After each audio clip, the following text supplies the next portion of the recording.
Magandang araw! Sama-sama tayong matuto sa Teacher Sal Learning Resource Channel. Araling Panlipunan 5, Quarter 4, Week 6, Kilosang Propaganda, Kanilang Misyon at Bisyon, unang bahagi. Isaayos ang mga letra para makabuo ng mga salita. Isulat ang sagot sapat lang. Martir. Gomez.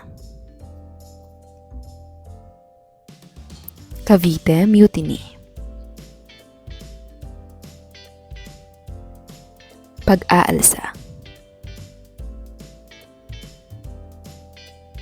Burgos.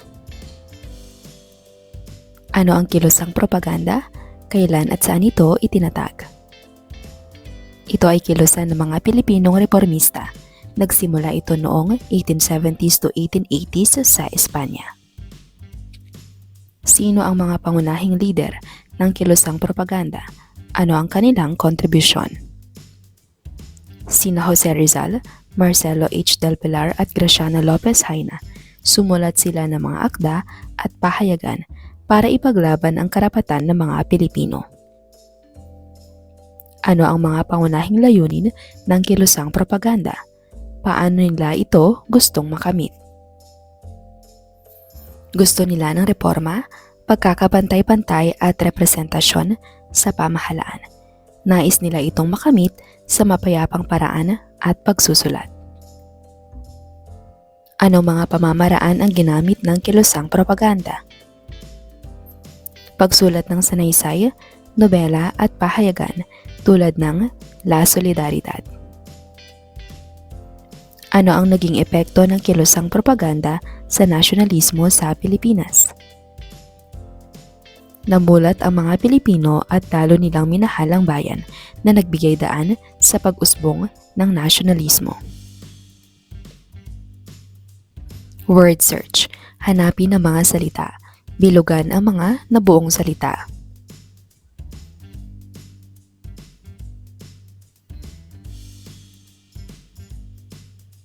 Narito ang mga tamang kasagutan: nasyonalista, kamalayan, kilusan, propaganda, ilustrado. Paksa, kilosang propaganda, kanilang misyon at bisyon. Ang kilosang propaganda ay isang kilosang itinatag sa Espanya noong 1872 to 1892 ng mga Filipinong ilustrado sa Europa. Ilan sa mga kasapi nito ang mga ilustradong sina Jose Rizal, Graciano Lopez Haina, Marcelo H. del Pilar, Mariano Ponce at magkapatid na Juan at Antonio Luna. Isa sa mga pangunahing layunin ng kilusan ang pagkakaroon ng pantay na pagtingin at karapatan sa mga Espanyol at mga Pilipino.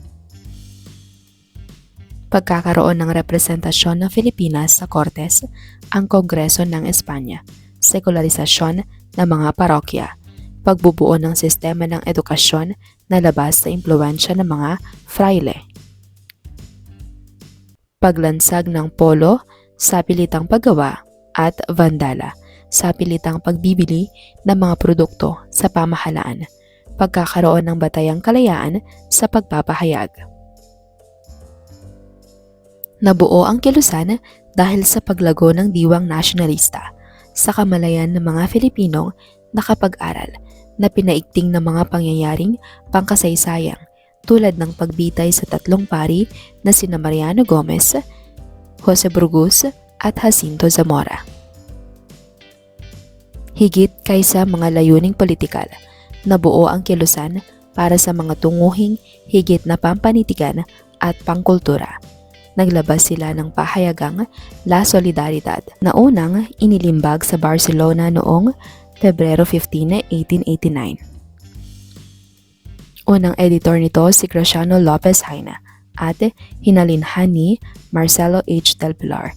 Dito, inilathala ang mga tuligsa nila sa katiwalaan sa kolonya ng Pilipinas. Bukod sa mga ilustrado, Nalathala din nito ang ibang kaalyado ng mga Filipino gaya ni Ferdinand Blumentritt, isang Austrianong heograpo at etnologo na nakilala at naging kaibigan ni Rizal sa Alemanya. Espanyol ang wika ng dyaryo dahil higit na target na mambabasa ng mga propagandista ang mga taga-Espanya at upang maimulat ang mga ito sa mga abuso at korupsyong nagaganap sa Pilipinas. Palihim na iniluluwas sa bansa mula sa Europa ang mga isyu ng pahayagan at palihim ding binabasa ng mga edukadong kababayan ng mga propagandista. Lumabas ang huling isyu ng pahayagan noong 1895.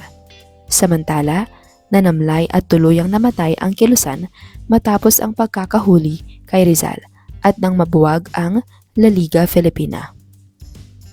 Sinundan ito ng katipunan, ngunit tungo sa higit na revolusyonaryong layunin, ang ganap na kalayaan ng bansa at pagpapatalsik sa mga kolonyalistang Espanyol. Ang Kilusang Reforma at ang Kilusang Propaganda. Ang Kilusang Reforma. Ang hindi makatarungang pagpatay sa tatlong pari, Padre Mariano Gomez, Jose Burgos at Jacinto Zamora, ang naging daan sa paghahangad ng reforma o pagbabago ng mga Pilipino laban sa pamahalaang Kastila. Ilustrado ang pagtatag ng mga samahan na nangangampanya ng reforma sa pagpapatakbo ng pamahalaan. Ang Kilusang Propaganda. Ito ay isang samahang itinatag ng mga liberal na Pilipino upang matamo ang pagbabago sa mapayapang pamamaraan. Ang pangunahing adhikain ay mapangalagaan ang karapatan ng mga Pilipino at ang paghiling ng asimilasyon sa pamahalaang Kastila. Ito ay upang maranasan ng mga Pilipino ang mga karapatan bilang mamamayang Kastila.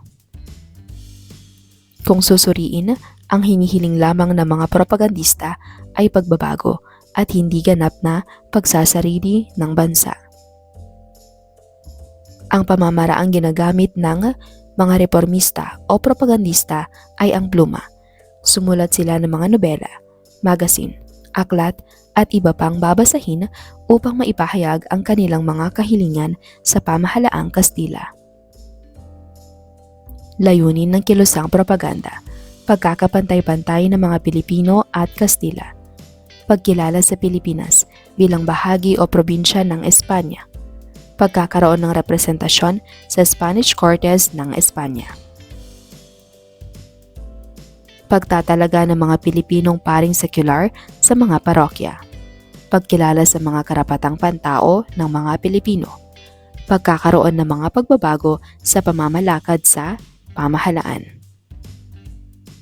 Ano ang pagkakapantay-pantay ng mga Pilipino at Kastila? Ibig sabihin, pantay ang pagtingin at karapatan ng mga Pilipino at Kastila sa batas. Ano ang pagkilala sa Pilipinas bilang bahagi o probinsya ng Espanya? Ibig sabihin, itinuturing ang Pilipinas na opisyal na bahagi ng bansang Espanya. Ano ang pagkakaroon ng representasyon sa Spanish Cortes ng Espanya? Ito ay pagkakaroon ng kinatawan ng Pilipinas sa kapulungan ng pamahalaan ng Espanya. Ano ang ibig sabihin ng pagtatalaga ng mga Pilipinong paring sekular sa mga parokya? Ibig sabihin, binibigyan ng pagkakataon ang mga paring Pilipino na mamuno sa sariling simbahan o parokya. Ano ang pagkilala sa mga karapatang pantao ng mga Pilipino? Ito ay paggalang at pagbibigay halaga sa mga karapatan at kalayaan ng bawat Pilipino. Ang mga propagandista. Ang kilusang ito ay binubuo ng mga intelektual sa gitnang uri tulad ni Jose Rizal, Marcelo H. Del Pilar, Graciano Lopez Haina, Antonio Luna, Mariano Ponce, Jose Maria Panganiban, Pedro Paterno at iba pa. Jose Rizal, gumamit ng dalawang sagisag panulat, Laong Laan, Amor Patrio, Di Masalang, Masonry, Itinatag La Liga Filipina.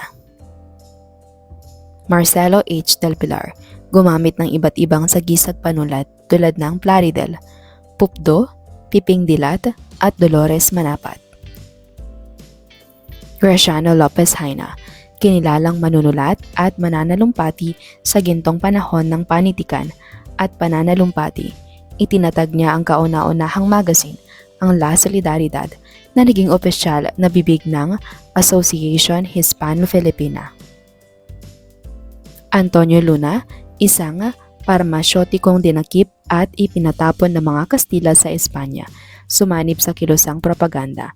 Ang paksa ng kanyang mga isinusulat ay nauukol sa mga kaugaliang Pilipino at ang iba'y tumutuligsa sa pagmamalakad ng mga Kastila.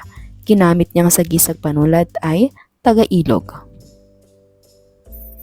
Mariano Ponce, naging tagapamahalang patnugot, mananalambuhay at mananaliksik ng kilusang propaganda. Mga sagisag panulat na ginamit tikbalang, kalipulako at naning. Tungkol sa kahalagahan ng edukasyon, ang karaniwang paksa ng kanyang mga sanaysay. Inalahad din niya ang pang-aapi ng mga banyaga at ang karaingan ng bayan. Pedro Paterno, isang scholar, dramaturgo, mananaliksik at nobelista sa kilusang propaganda. Sumapi sa kapatiran ng mga Mason at sa Association Hispano-Filipino, unang manunulat na nakalaya sa sensura sa panitikan sa mga huling araw ng pananakop ng Kastila. Jose Maria Panganiban, itinago ang tunay na pangalan sa ilalim na sagisag na Jomapa, kilala sa pagkakaroon ng Memoria Photographica. Pascual Poblete, kabilang siya sa dalawang panahon ng panitikang Pilipino, Kastila at Amerikano. Mamamahayag, makata, mandudula, nobelista at mananalaysay. Itinatag niya at pinamatnugutan ang pahayagang El Resumen. Sa panahon ng Amerikano, itinatag niya ang pahayagang El Grito del Pueblo at ang Tinig ng Bayan. Siya ang kauna-unahang Pilipino na nagsalin sa Pilipino ng No Le Metangere ni Jose Rizal, kinilalang ama ng pahayagang Tagalog. I Write, sumulat ng isang sanaysay na tumatalakay sa pamamaraan ng mga propagandista.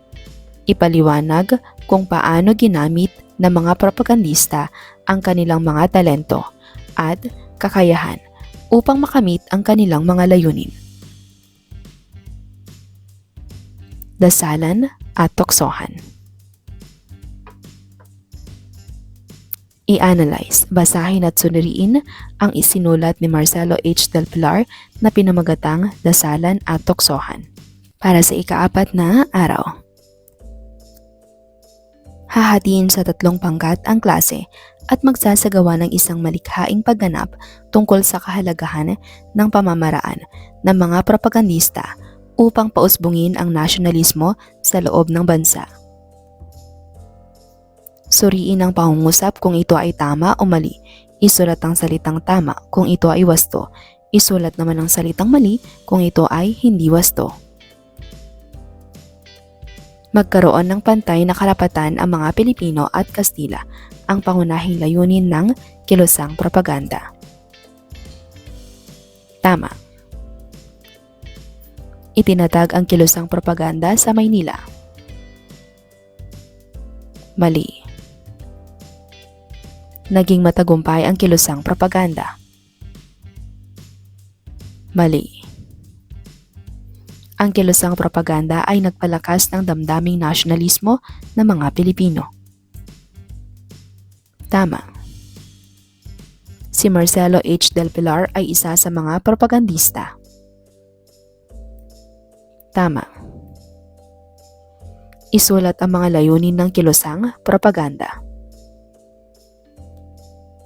Pagkakapantay-pantay ng mga Pilipino at Kastila, pagkilala sa Pilipinas bilang bahagi o probinsya ng Espanya, pagkakaroon ng representasyon sa Spanish Cortes ng Espanya.